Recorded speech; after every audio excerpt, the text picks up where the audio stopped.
जयते परम ज्योति समम समस्तैरनंत पर्यायैः दर्पण तलेव सकला प्रतिफलति पदार्थ मालिका यत्र।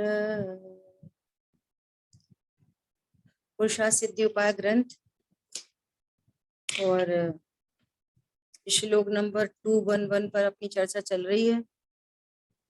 इस श्लोक का विषय है कि रत्नत्रय से तो मोक्ष होता है, रत्नत्रय मोक्ष का कारण है, और शेष जो राग है वो राग बंध का कारण है। रत्नत्रय से कभी बंध होता नहीं।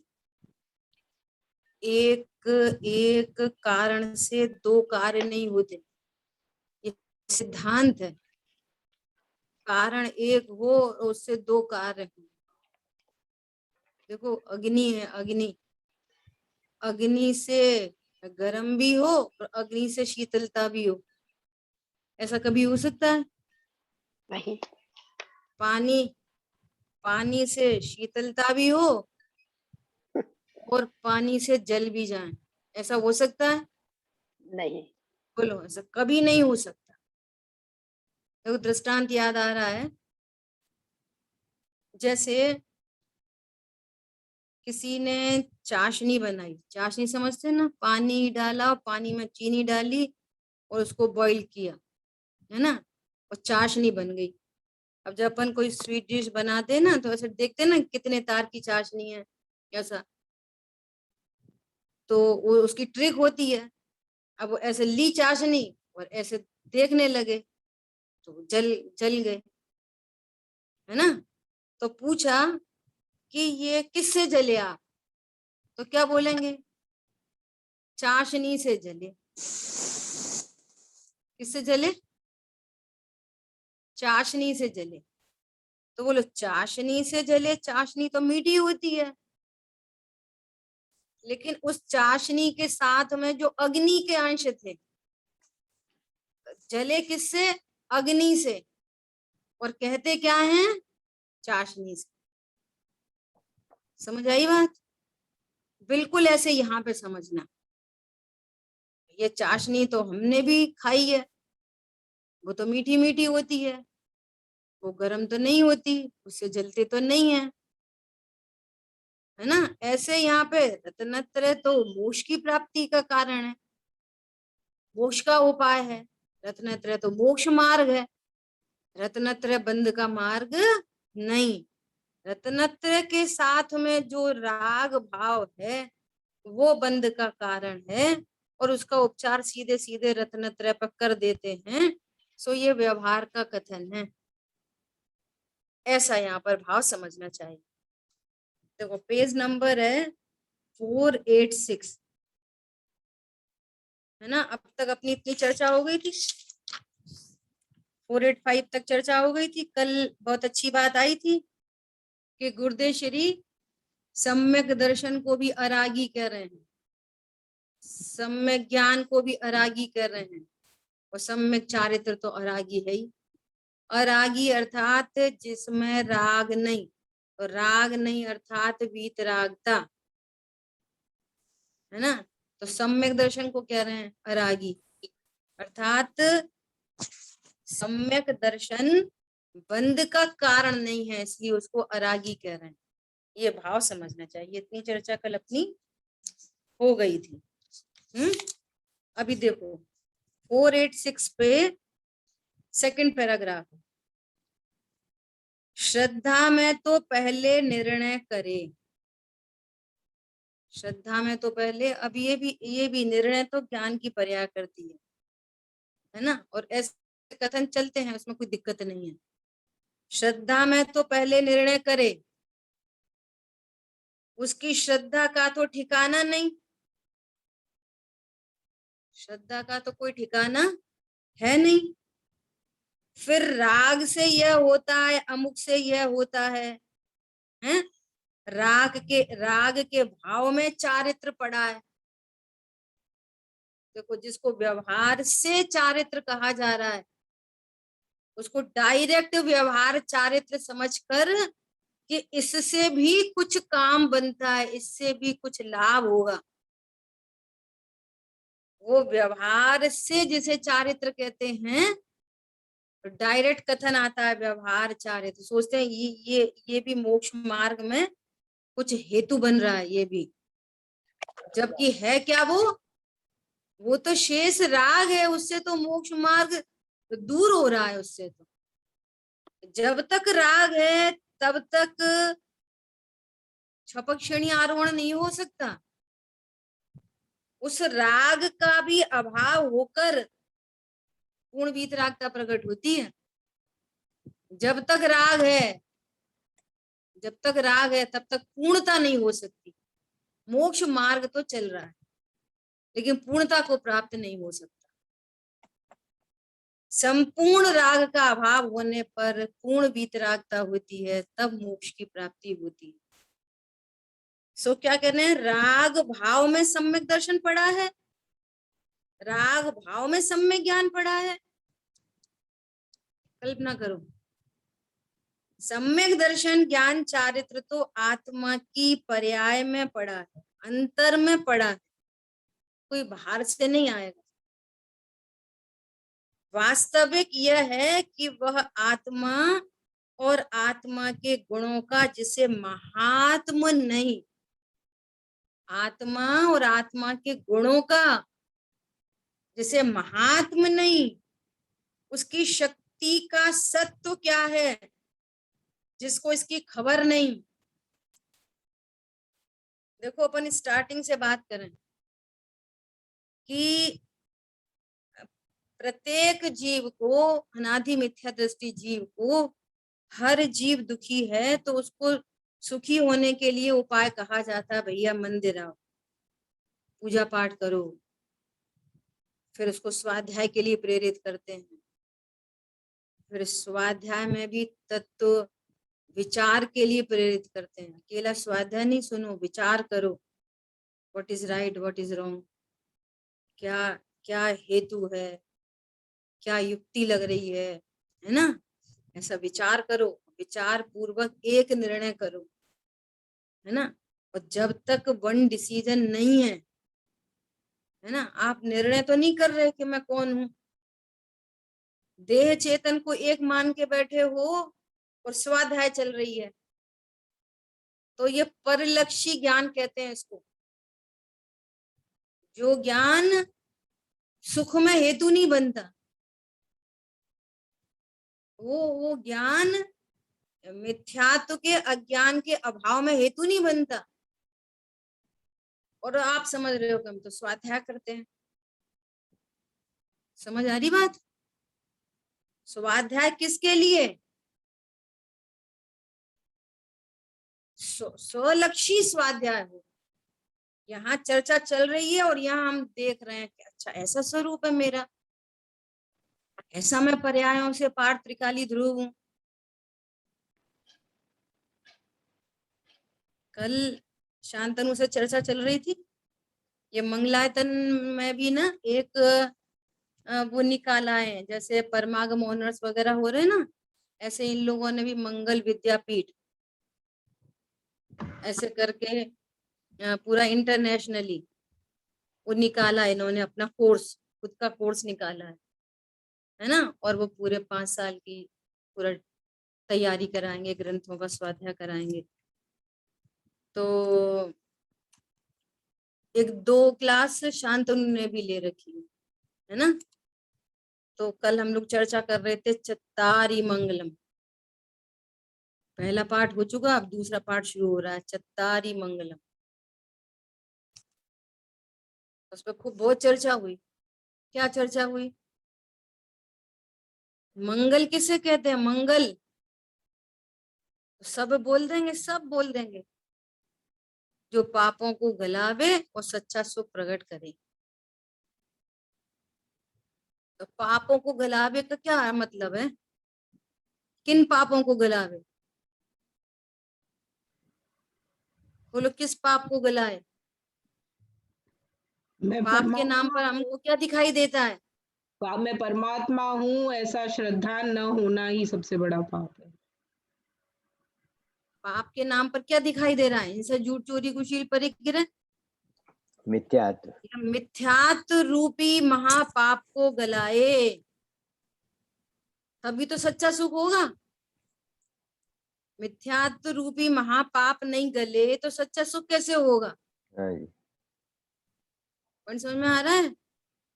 मिथ्यात्व रूपी महापाप को गलाए, सच्चा सुख प्रकट करे, उसको मंगल कहते हैं। तो ये मंगल कैसे होता है?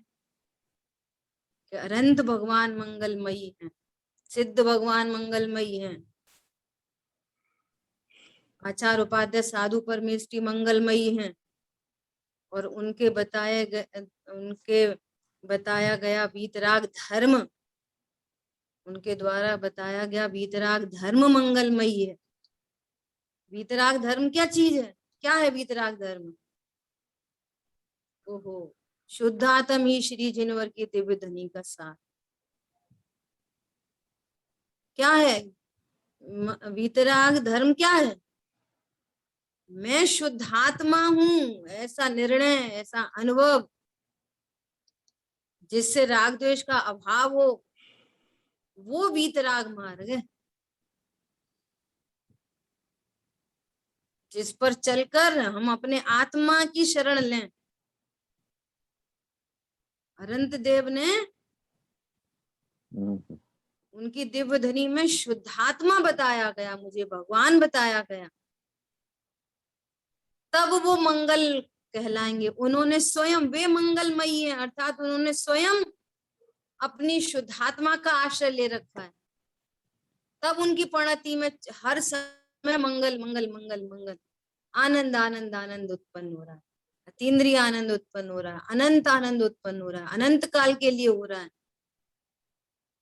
और वे आचार्य उपाध्याय साधु परमेष्टि, वो उस मार्ग में है, मंगल के मार्ग में, उनकी प्रणति में भी मंगल हुआ है। भजन भी कैसे गजब गजब लिखे, पतली धार न भाए मन में, मधुवन में। मुनिराज को तीन कषाय चौकड़ी की पतली धार नहीं भा रही है, अब अनंत सिद्धों जैसी पूर्णता चाहिए। और जो मंगल का कारण होता है, अब ये लिंक है एक दूसरे से, जो मंगल का कारण होता है वो ही पूरे विश्व में उत्तम है। सबसे उत्तम वस्तु कौन है? मेरी प्रणतियों में जिनके निमित्त से मंगल हो, अर्थात मिथ्यात्व का अभाव हो, वो इस विश्व में उत्तम है। फिर हमें किसकी शरण में जाना चाहिए? जो उत्तम है उनकी शरण में जाना चाहिए। पूरी बात लिंक हो गई, मंगल उत्तम शरण। हमारी बात समझ में? सब जगह वही लिखी है, यहाँ पे भी वही बात आ रही है। अब राग तुम्हारे स्वरूप की श्रद्धा का तुम्हारा ठिकाना नहीं, इस स्वरूप क्या है। अब ये कुछ राग उत्पन्न हो रहा है, कैसा? सबको पढ़ाऊं, सब लोग पढ़ें, तत्व ज्ञान करें, ये क्या है? राग भाव। अब इस भाव से हम महान हैं, हम धर्मात्मा। मैं अवक्ष नहीं खाऊं और भक्ष्य पदार्थ ही खाऊं, ये तो राग भाव है। भोजन, भैया मेरे निमित्त से ऐसा भोजन नहीं कि जिस निमित्त से बहुत जीवों का खा दूं, तो ये तो राग भाव है। तत्व ज्ञान क्या है बताओ? अनाहारी स्वरूप है। कैसा गजब का काम है। मैं अनाहारी स्वरूप हूँ, मेरे द्रव्य गुण पर्याय में एक अन्न का परमाणु, एक पानी का परमाणु मेरे द्रव्य गुण पर्याय में प्रवेश नहीं करता। और कैसी कंडीशन बनी है उल्टी सीधी, कैसी कंडीशन बनी है बोलो? जबरदस्ती में शरीर, जबरदस्ती में वो भूख का परिणाम, वो खा सकते नहीं, भूख का परिणाम। और पूरी क्रिया हो रही है बाहर बाहर शरीर शरीर में, बाईपास चला गया। मेरी तो सीमा में प्रवेश नहीं किया किसी परमाणु ने, और पूरा बाईपास निकल गया। बोलो, स्वरूप तो कैसा है? अनहारी। खा सकते नहीं और खाने के भाव उत्पन्न हो रहे हैं, और कितना सारा कार्यक्रम चल रहा है, कल्पना करो। और फिर ये समझ रहे हैं कि ये हमारे को तो धर्म हो रहा है। कोई कोई उन परिणामों से धर्म समझ रहा है, क्रियाओं से, और कोई स्वाध्याय करने से धर्म समझ रहा है। कौन समझ में आ रहा है? हम तो उनसे महान है। क्यों महान है? हम तो स्वाध्याय करते हैं। ये लोग तो क्या बस खाते पीते नहीं है, वो छोड़ देते, वो छोड़ देते, वो छोड़ देते। उनसे तो हम भले हैं, इन्हें तो कुछ आता ही पता नहीं। हमें तो सब पता है, जीव तत्व, सात तत्व, कर्म फिलोसफी, एक समय की पर्याय, गुण भेद, प्रदेश भेद, हमें तो सारा पता है। देखो, प्रोसेस यही बनेगी, परंतु इतनी सी प्रोसेस नहीं है। विधि तो ऐसे ही आएगा, विधि में तो ऐसे ही आएगा, परंतु यहाँ क्या कह रहे हैं? आत्मा के गुणों का जिसे महात्म नहीं, उसकी शक्ति का क्या सत्व है? बोलो, मेरी शक्ति का क्या सत्व है? कैसा मैं परिपूर्ण द्रव्य हूं? बोलो, सिद्धों की स्थापना, अपने में और पर में सिद्धों की स्थापना, अपने को और पर को दोनों को देह और राग आदि से भिन्न जानना, और अपनी महिमा आना। ओहो, मैं कैसा, ये अभेद का रस, अभेद की महिमा, एक रूप निर्णय कि मैं इतना ही हूं, ऐसा ही हूं, और इस पूर्वक स्वभाव का लक्ष्य हो, तो बात बनेगी। हरी बात समझ में? और अभी अभी तो उसके निर्णय में ही रॉन्ग डिसीजन हो रखा है। क्या क्या विपरीत निर्णय हो रखा है कि राग से लाभ होता है, मैं राग कर सकता हूं, राग मेरा है। ये तो बिल्कुल ही विपरीत निर्णय है। ऐसी बात यहाँ पर कर रहे हैं। उससे विपरीत भाव जितनी दया, दान, व्रत, व्यवहार, रत्न का राग रहे, वह बंध का उपाय है, अवश्य बंध का उपाय है, मोक्ष का उपाय नहीं है ना। तो कह रहे हैं कि अपनी मर्जी से विपरीत अर्थ करे, विपरीत अर्थ निकाले, ऐसा नहीं हो सकता, ऐसा बता रहे। देखो नेक्स्ट पेज पे भावार्थ पे चर्चा है ना। मिडिल पैराग्राफ है, क्या बोल रहे हैं? सम्यक दृष्टि जीव जो एक देश रत्नत्रय धारण करता है, चाहे तो त्रियंच हो, मनुष्य हो, है ना। एक देश व्रत धारण कौन कर सकता है? चतुर्थ गुण स्थान वर्ती तो चारों गतियों में होते हैं, है ना। लेकिन श्रावक पंचम गुण स्थान वर्ती, देशव्रती, नरक और देवगति में नहीं होते, वे सिर्फ मनुष्य और त्रियंच गति में होते हैं। और मनुष्य गति में तो महाव्रती भी होते हैं, और मनुष्य गति से ही छपक श्रेणी आरोहण करके और अनंत पद को प्राप्त होते हैं। ये अकेली मनुष्य गति है। लेकिन पंचम गुण स्थान तो त्रियंचों को भी होता है।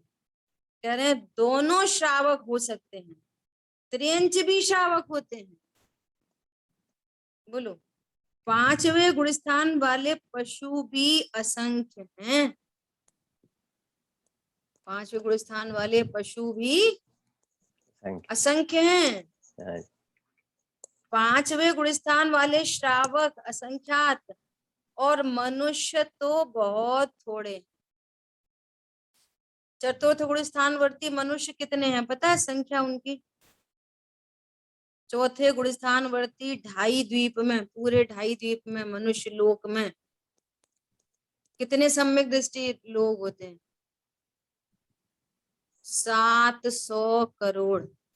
हाँ, मालूम है मनुष्यों की संख्या कितनी है? सम्यक दृष्टि मनुष्यों की 700 करोड़, थोड़े नहीं है, बहुत 700 करोड़। और पंचम गुण स्थानवर्ती कितने होते हैं मनुष्य? 13 करोड़। 13 करोड़ पंचम गुण स्थानवर्ती श्रावक मनुष्य। और त्रियंच गति के जीव कितने होते हैं पंचम गुण स्थानवर्ती? असंख्यात। असंख्यात सम्यक दृष्टि वो पंचम गुण स्थान श्रावक। क्या बोल रहे हैं? 2.5 दीप के बाहर असंख्यात 5वें गुण स्थान वाले श्रावक हैं। पशु त्रियंच है। स्वयंभू रमण समुद्र में तो की तो चर्चा है ही है ना। ये जो असंख्यात होते हैं ना, ये असंख्यात के भी भेद बहुत सारे होते हैं। तो वो पल्ले के असंख्यात वे भाग, इतने त्रियंच गति के जीव होते हैं। पल्ले के असंख्यात वे भाग। अब एक पल्ले कितना बड़ा, वो अनंत सब हो गया। लंबी चर्चा है ना। देखो 489 पेज पे क्या बोल रहे हैं कि ये असंख्यात आराधक होकर ये स्वर्ग में जाते हैं। यदि इनकी आराधना पूर्ण नहीं हो और आयु पूर्ण हो जाए तो ये कहाँ जाते हैं? ये स्वर्ग में जाते हैं। असंख्यात आराधक, त्रियंच गति के जीव और मनुष्य गति के जीव। और फिर वहां से मनुष्य होकर मोक्ष जाने वाले, ठीक है। देवलोक में से फिर मनुष्य होकर मोक्ष में जाएंगे। ऐसे असंख्य त्रियंच पड़े हैं। आराधना वाले भी कितने पड़े हैं, और विराधक तो अनंत होते हैं। विराधक जीव कितने हैं? कह रहे अनंत जीव विराधक है ना। और आराधक असंख्य हैं। अब असंख्य और अनंत में बहुत बड़ा डिफरेंस। आत्मा के आराधक असंख्य होते हैं और विराधक अनंत होते हैं। सदा काल, सदा काल ऐसी स्थिति बनी हुई, ठीक है। इस तरह से अपनी ये श्लोक पूर्ण होता है। देखो 490 पेज पे भी थोड़ी सी चर्चा आई है। क्या आई है कि रत्नत्र के साथ में जो शुभ कषाय पड़ा हुआ, परंतु ये शुभ कषाय शुभ प्रशस्त राग है। भक्ति का राग, पूजा का, प्रवचन करने का, सुनने का सब भाव, ये शुभ राग है, शुभ कषाय है। उसके फल में स्वर्ग मिलता है। उसके फल में कहीं मुक्ति, संवर, निर्जरा नहीं है। इसलिए इससे सिद्ध हुआ कि कर्म बंधन करने वाला शुभ कषाय है, रत्नत्रय नहीं। ये पूरा कंक्लूजन आ गया, ठीक है। देखो नीचे फुटनोट में है एक चर्चा आई है भक्तामर रहस्य। क्या आई है? साधक दशा ही परमार्थ स्तवन। हे भाई, तू सर्वज्ञ स्वरूप को लक्ष्य में लेकर उसकी उपासना कर। तेरे 148 कर्म बंधन की बेड़ी क्षण मात्र में टूट जाएंगी। क्या कर तू? सर्वज्ञ स्वरूप, वो सर्व को नहीं, निज सर्वज्ञ स्वरूप को लक्ष्य में लेकर उपासना कर। मैं जानने देखने की शक्ति को धारती हुई वस्तु हूँ, मात्र ज्ञाता दृष्टा हूँ, अकर्ता हूँ। इसको लक्ष्य में लेकर देखो, यहाँ जानन जानन स्वभाव है। किसको जान रहा हूँ उसे गौड़ करके मैं मात्र जानन जानन जानन स्वभाव हुई धारती हुई वस्तु हूँ। इसकी पूर्णता होती है तो सर्वज्ञपना पर्याय में प्रकट होता है। वो पर्याय शक्ति की व्यक्ति होती है, परंतु वो शक्ति अभी वर्तमान में मेरे में है। ऐसे सर्वज्ञत्व शक्ति का निर्णय करके उसकी आराधना कर, हैं? तेरे 148 कर्म बंधन की बेड़ी क्षण मात्र में टूट जाएगी, क्षण मात्र में, है ना। अरे वीतराग भाव रूप जिन भक्ति तो अंदर के मोह और भव के बंधन को क्षण में छिन्न भिन्न कर देती है। देखो, वीतराग भाव रूप जिन भक्ति तो, अब ऐसे समझ लो, जिन पूजा व्यवहार से निश्चय आत्मदेव, तो जिनेंद्र भगवान के पास जाते हैं तो अपने स्वरूप का भान आता है, तो उनका लक्ष्य छोड़कर अपने स्वरूप में चित्त एकाग्र होता है। तो जिनेंद्र भक्ति से निज भक्ति आती है, और निज के स्वरूप को जानकर कर्म बंधन टूट जाते हैं, मोह का अभाव हो जाता है। 71 गाथा कर्ता कर्म अधिकार में यही बात चल रही है। जो जीव आत्मा और आश्रवों में भेद को जानता है, भेद को जानता है, तो उसको कर्म बंधन नहीं होता। तो इतनी सी कहानी है। जो जीव आत्मा और आश्रम में भेद को जानता है, तो क्या होता है, जब भेद, देखो आत्मा और आश्रम में एकत्व है, आत्मा और शरीर में एकत्व है ना। इससे क्या उत्पन्न हो रहा है, कर्ता कर्म की भ्रांति। और आत्मा और शरीर और आत्मा और राग में भेद है, भेद जाना दोनों के बीच में, तो कर्ता कर्म की भ्रांति मिटी। समझ आई बात। और कर्ता कर्म की भ्रांति मिटी तो नया राग उत्पन्न नहीं हुआ, और नया राग उत्पन्न नहीं हुआ तो नवीन कर्म का बंधन नहीं हुआ। जहां नवीन कर्म का बंधन नहीं हुआ वहां पूर्व की निर्जरा हो गया। एकदम सिंपल बात। और जब तक देह चेतन एक है, चेतन और आश्रव एक है, ऐसी अज्ञानता है, ऐसी भ्रांति है, तो कर्ता कर्म की प्रवृत्ति उत्पन्न होती है। उससे नया राग उत्पन्न होता है और नया बंधन होता है। तो कह रहे हैं कि अनंत पौद्गलिक कर्म को इकट्ठा करता है, और भेद जानने पर अनंत पौद्गलिक कर्म की निर्जरा हो जाती, बंध को प्राप्त नहीं होता। बंध को प्राप्त नहीं होता अर्थात दुखी नहीं होता। समझ में आ रही है। पहले भाव बंध मिटता है तो द्रव्य बंध मिटने का प्रसंग बनता है। कर्ता कर्म की भ्रांति मिटी, नया राग उत्पन्न नहीं हुआ, मतलब नया दुख उत्पन्न नहीं हुआ, नई टेंशन नहीं हुई, नई आकुलता उत्पन्न नहीं हुई।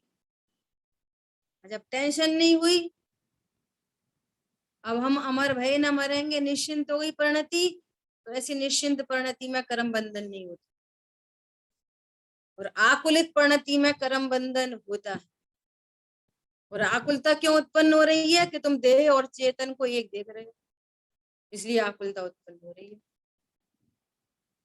जीव आत्मा, जीव तत्व को और आश्रव तत्व को एक जान रहे हो। इतनी गंभीर शब्द लिखे हैं वहां पे कि आत्मा और आश्रव में एक वस्तुत्व नहीं, वे दोनों एक वस्तु नहीं। जैसे जीव और पुद्गल एक वस्तु नहीं, आगम में जीव और पुद्गल एक वस्तु नहीं, दो द्रव्य न्यारे न्यारे हैं।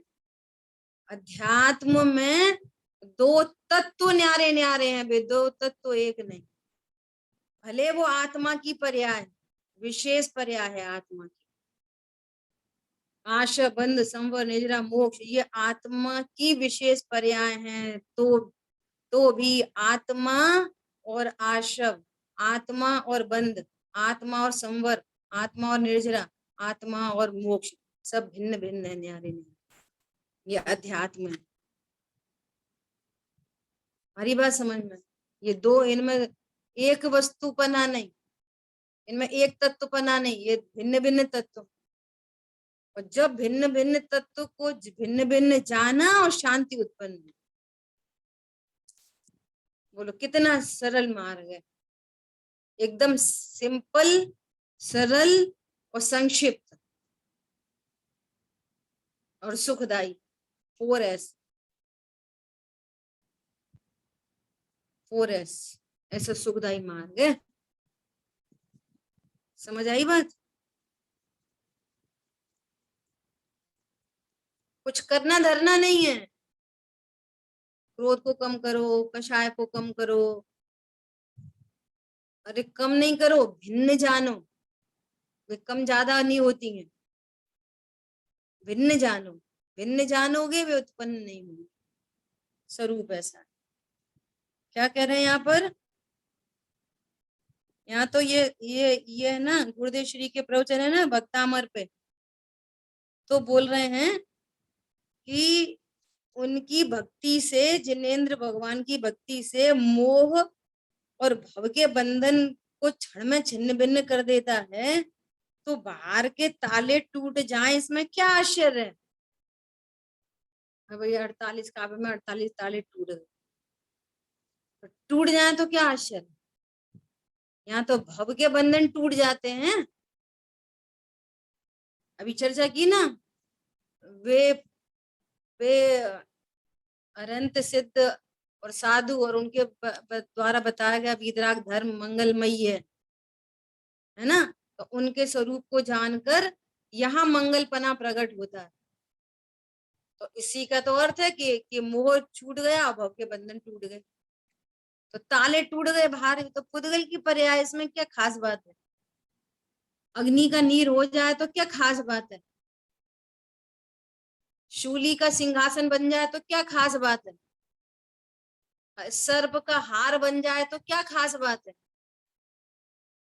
इनमें तो कोई बड़ी चीज नहीं है, तो पुद्गल का परिणाम है। बड़ी चीज तो ये है कि ये आत्मा और देह में भिन्नता को देख ले, ये आत्मा और आशवों में भिन्नता को देख ले, ये बहुत बड़ी बात है। सो भव के बंधन टूट जाए, अरे बात समझ में? बात सुन रहे। वो तो कोई बड़ी चीज नहीं है। टोडरमल जी ने लिखा है, जिनेंद्र भगवान के भक्त, देखो ये भी एक चर्चा बहुत गंभीर है, समझने जैसी है। क्या? कि हम जिनेंद्र देव के भक्त हैं और आप भी जिनेंद्र देव के भक्त हो। एकदम सिंपल कॉन्सेप्ट क्या है?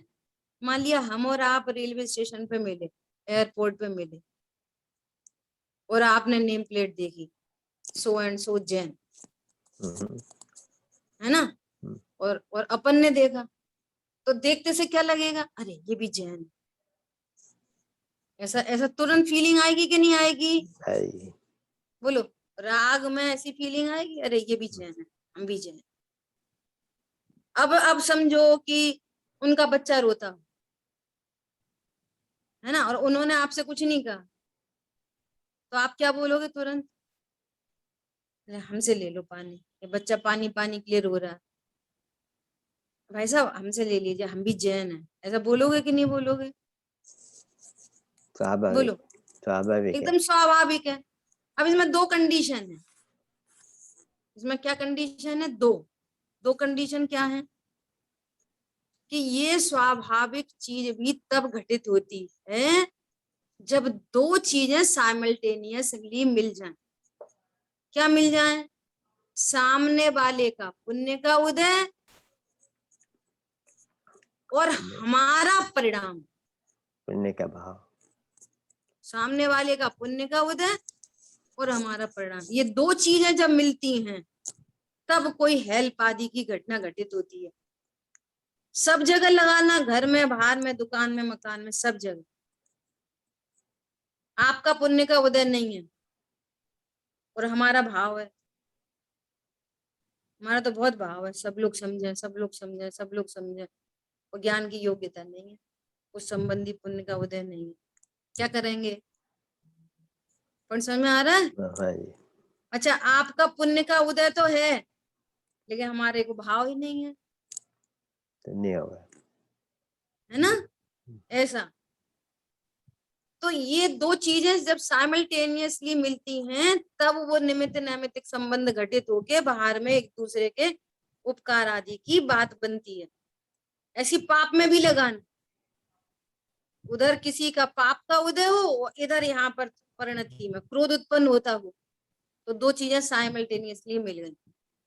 उस सामने वाले का पाप का उदय और इधर क्रोध का परिणाम।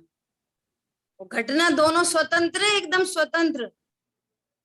उसकी वजह से उसको क्रोध नहीं आया, उसकी वजह से उसके पाप की उदय की वजह से तुम्हारे को क्रोध नहीं आया। दोनों का बिल्कुल न्यारा न्यारा परिणाम है। तो टोडरमल जी ने इस बात को क्या लिखा है कि जिनेंद्र देव के भक्त, उसके ऊपर कोई विपत्ति आती हो और उसका पुण्य का उदय हो, और वहां देवादिक में तो बहुत शक्ति है, परंतु उनको उस संबंधी ज्ञान हो और उनका भाव भी हो कि मैं इसकी हेल्प करूं। उनके ज्ञान का भी तो विषय बनना चाहिए कि ये जिनेंद्र देव का भक्त है और वो देव भी जिनेंद्र देव का भक्त। तो दो जैन मिल गए, तो उनको क्या विकल्प आया कि इसकी हेल्प कर दें। तो उसके उनके ज्ञान में आना चाहिए, उनको भाव भी होना चाहिए और आपके पुण्य का उदय होना चाहिए। हाँ जी। तो ऐसी घटनाएं घटित हो जाती हैं। अग्नि का नीर हो जाए, शूली का सिंहासन हो जाए, उद्गल का परिणमन भी है और किसी देव आदि की विक्रिया भी हो सकती है। कौन समझ में आ रहा है? तो इस तरह के कार्यक्रम हो जाएं तो कह रहे हैं इसमें आश्चर्य क्या है। लेकिन हमारे को भेद विज्ञान, हमारे कर्म बंधन का नाश कोई देव नहीं कर सकता। कौन समझ में आ रहा है? किसी की कृपा से नहीं हो सकता। बहुत बढ़िया बाहर दीदी। के काम तो पुण्य पाप के अधीन है, लेकिन ये तत्व निर्णय एकदम स्वतंत्र, स्वाधीन और पर्टिकुलर अपनी क्रिया है। कोई किसी को कुछ नहीं करा सकता। समझ में आ रही है बात? देखो क्या बोल रहे हैं, इसमें क्या आश्चर्य है। तो ऐसे ऐसे आश्चर्य इस तरह से घटित हो जाते हैं। लोग तो बाहर के आश्चर्य में अटक जाते हैं और बाहर की आशा से भक्तामर आदि पढ़ते हैं, बाहर की आशा से पढ़ते हैं। दादा तो बहुत कहते हैं, दादा बोलते हैं कि इससे बढ़िया और काम क्या हो गया। जितने चोर हैं ना, चोर बेचारे परेशान होते हैं, भक्तामर याद कर लें बस।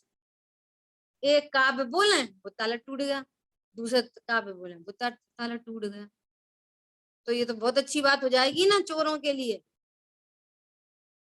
पॉइंट समझ में आया? वो इस बात की मजाक नहीं बना रहे, आपको मैसेज दे रहे हैं कि भगवान की भक्ति क्यों करना। अरे ताले टूट गए तो टूट गए, कोई घटना प्रसिद्ध हो गई और वर्तमानियों की शैली है उस चीज को हाईलाइट करके भक्ति, उस भक्तामर स्तोत्र में भगवान की भक्ति बतानी है, ना कि ताले के टूटना। दुनिया क्या करती है, वो बाहर की चीज को पकड़ लेती है। सो गुरुदेव श्री कह रहे हैं, क्या कह रहे हैं, लोग तो बाहर के आश्रम में अटक जाते हैं और बाहर की आशा से भक्तामर आदि पढ़ते हैं, परंतु भाई स्तुति का वास्तविक प्रयोजन तो अंतर में अपने भीतराग भाव की वृद्धि हो, यह है। तू जिनकी स्तुति करता है उन्होंने तो संपूर्ण राग को छोड़ दिया है, अतः उनकी स्तुति भी राग रहित भाव से ही सुशोभित होती है। बोलो, कल्पना करो, अभी भी यदि हमारे ज्ञान में ऐसी कुछ लगार पड़ी हो तो सोचना ग्रहित मिथ्यात्व में जी रहे। मंदिर गए तो समथिंग इज गुड, कुछ अच्छा हो जाएगा, पुण्य बंध जाएगा। भगवान को पुण्य बंध का कारण समझ रहे, भले बंधता है, उनकी भक्ति से सहज बंधता है, वो एक अलग मैटर है, परंतु भगवान की भक्ति को आप पुण्य बांधने के लिए कर रहे हो तो तुम्हारा ग्रहित मिथ्यात्व भी नहीं छूटा। अग्रहित की बात तो बहुत दूर है। और समझ में आ रहा है? पंडित साहब की एक स्तुति की 2 लाइन है। निंदक जन पाते दुख अतिशय, भक्त भक्ति द्वारा तिरते। और आप तो कुछ नहीं करते, आप किसी का कुछ नहीं करते, ना आपको किसी से राग है ना आपको किसी से द्वेष है। आप ऐसा नहीं है ये भक्ति कर रहा है तो इसको पुण्य बांध और इसको कुछ भला करो, और ये तो विराधक है तो इसको वो दे दो, श्राप दे दो। ये जैन धर्म में नहीं होता। हाँ जी, लेकिन निंदक जन अपने परिणाम से पाते दुख अतिशय। देव शास्त्र गुरु की विराधना का जो परिणाम चल रहा है ना, उससे स्वयं उन्हें ऐसे कर्म बनते हैं और दुख पाते अतिशय। देखो दुख को भी क्या बोल रहे हैं, अतिशय दुख पाते देव शास्त्र गुरु की विराधना से। और आपकी भक्ति करने वाले भव्य भक्ति द्वारा तिरते। अब इसमें फिर रहस्य लगा लो, भक्ति आपकी भक्ति से तिर जाएंगे। कि भक्ति कहते ही उसे हैं कि जो भगवान को देखकर अपने स्वरूप को जान ले, ये निश्चय भक्ति करने वाले। उसमें दोनों गर्भित हो गए। जो व्यवहार भक्ति समझते हैं व्यवहार भक्ति से सामने आए और फिर स्वरूप को समझ के तिर जाएं। लेकिन निश्चय भक्ति उसमें गर्भित है। समझ आई बात? बात सुन रही। क्या बोल रहे हैं? तू जिसकी स्तुति करता है उन्होंने तो संपूर्ण राग को छोड़ दिया है, अतः उनकी स्तुति भी राग रहित भाव से ही सुशोभित होती है। भगवान और भक्त दोनों के भावों में जितना सुमेल हो उतनी साधक दशा है, वही परमार्थ स्तवन है। भगवान में और भक्त में जितना सुमेल हो गया हो, द्रव्य स्वभाव से तो दोनों में सुमेल है, लेकिन परिणति में जितना जितना सुमेल हुआ हो, जितनी जितनी वीतरागता प्रकट हुई हो साधक को, है ना, उतना दोनों में सुमेल है। वही परमार्थ स्तवन, असली भगवान की भक्ति वही। ठीक है, इस तरह से भक्तामय स्तोत्र पर ये गुरुदेव श्री के प्रवचन का इतना अपने अंश पढ़ा अपन ने। अब देखो नेक्स्ट श्लोक पे चर्चा करेंगे। अभी अपने पास 2 मिनट है, अगर कोई का प्रश्न है तो कोई पूछ सकते हैं, नहीं तो अपन इसको आगे पढ़ते हैं। मेरे को एक पॉइंट मिस हो रहा है यहाँ पे। दीदी आप वो करने वाली थी ना शल्य एंड क्या बोलते हैं गुणस्थान का समन्वय। हाँ जी, गुणस्थान एंड शल्य की बात आई थी ना, तो उसका लेश्या। ओह आई एम सॉरी, लेस्या। हाँ हाँ, देखो क्या है कि लेश्या का इटसेल्फ चैप्टर तो बहुत बड़ा चैप्टर है ना। जब अपन जीव कांड पढ़ेंगे ना, तो जीव कांड में एक लेश्या मारगणा के नाम से ही एक अलग सेपरेट टॉपिक है ना।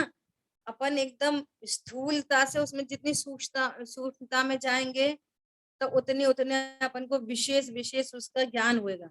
लेकिन अपन इन शॉर्ट समझे अगर, तो लेश्या मतलब क्या है कि कषाय से अनुरंजित परिणाम। जैसे कषाय है, क्रोध कषाय है, मान कषाय, तो क्रोध मान माया लोभ हास्य रति अरति शोक भय जुगुप्सा स्त्री वेद पुरुष वेद नपुंसक वेद, 4 कषाय तो वो, और ये 9 कषाय है ना। इनकी जातियां 4 हैं, अनंतानुबंधी, अप्रत्यक्षान, प्रत्यक्षान, संजलन। अब अनंतानुबंधी भी जो जाति है ना, अनंतानुबंधी, उनमें भी 6 लेश्याएं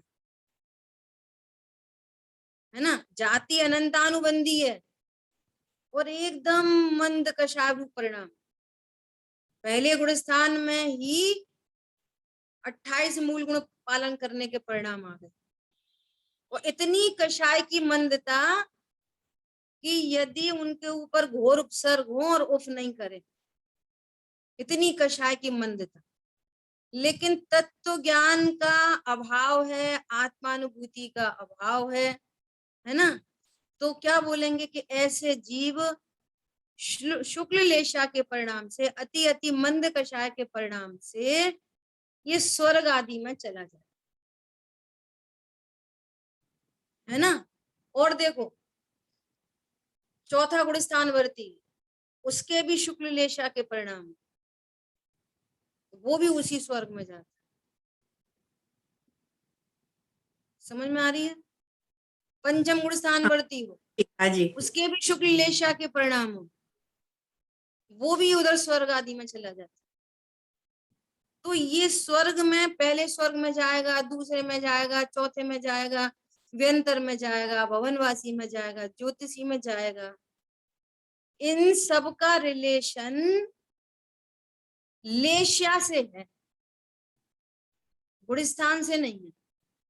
हाँ बराबर। समझ में आई बात। हाँ कि जी, हाँ चौथा जी, गुण स्थानवर्ती होएगा वो वहां जाएगा, पहला गुण स्थानवर्ती नहीं जाएगा, नोवे ग्रेवेक तक। हाँ, ऊपर जो है सर्वार्थ सिद्धि अनुत्तर आदि, उनमें मिथ्या दृष्टि जीव नहीं जाता, उनमें तो एकमात्र भावलिंगी संत ही जाते हैं। ठीक है। अब कैसा कैसा स्वरूप है कि पहले पहले गुणस्थान में जीवों को पहले, दूसरे, तीसरे, चौथे, चौथे गुणस्थान तक 6 लेशा होती है ना। और 5वें से 7वें गुणस्थान में, 5वें गुणस्थानवर्ती क्योंकि अणुव्रती हो गए, तो अणुव्रत और महाव्रत की अवस्था में 3 शुभ लेशाएं होंगी, पीत, पद्म, शुक्ल। और छपक श्रेणी आरोहण में 3 शुभ लेशा में भी अकेली शुक्ल लेशा होगी, है ना। और देखो पूर्ण वीतरागता होने पर, अनंत भगवान को पूर्ण वीतरागता हो गई तो भी उनको वहां पर शुक्ल लेशा कही गई है। और लेशा से रहित होते हैं 14वें गुणस्थान वाले जीव। तो जितना भी ये सब चक्कर है, वो सब लेशाओं से भी रिलेटेड, कषाय से अनुरंजित वो परिणाम है ही है। तो ऐसा लेशाओं का कुछ अद्भुत स्वरूप है। अब जैसे कोई भावलिंगी संत है, तो भावलिंगी संत को भी पीत लेशा हो सकती है, पद्म लेशा हो सकती है, शुक्ल लेशा हो सकती है। अब समझो 3 जीव है, समय तो अपना हो गया, 1 मिनट में बात पूरी करेंगे। मान लिया 3 भावलिंगी संत हैं और तीनों 28 मूल गुण का पालन कर रहे हैं। अब एक की लेशा शुक्ल हो सकती है, एक की पीत और एक की पद्म, और तीनों के तीनों भावलिंगी संत हैं। अब मान लिया इनकी आराधना पूरी नहीं हुई और ये तीनों स्वर्ग में जा रहे हैं, तो वीतराग साधता से तो स्वर्ग में जाते नहीं, कषाय से जाते हैं। तो जितनी अब संजुलन संबंधी कषाय शेष है उससे तीनों जा रहे हैं, और उसमें भी लेशा, तीनों के तीनों को तो संजुलन शेष है, तो एक ही स्वर्ग में जाएंगे नहीं, पीत वाला किसी और स्वर्ग में जाएगा, पद्म वाला किसी और में जाएगा, शुक्ल लेशा वाला किसी और में जाएगा, तीनों भावलिंगी संत। हाँ जी, समझ में आ रही बात। हाँ जी, हाँ जी, ऐसा और सूक्ष्म और बाइफरकेशन, मतलब बहुत है जिनागम। जी, और अपन तो जब स्टार्टिंग में लेशा पढ़ते हैं तो ऐसे ही स्थूलपने से पढ़ते हैं, और जब लेशा मार्गना पढ़ेंगे ना, हाँ जी, जीव स्थान में मार्गना पढ़ेंगे ना जब, हाँ, हाँ तब जी, पता चलेगी, उसका सूक्ष्म विवेचन वहां पर मिलेगा।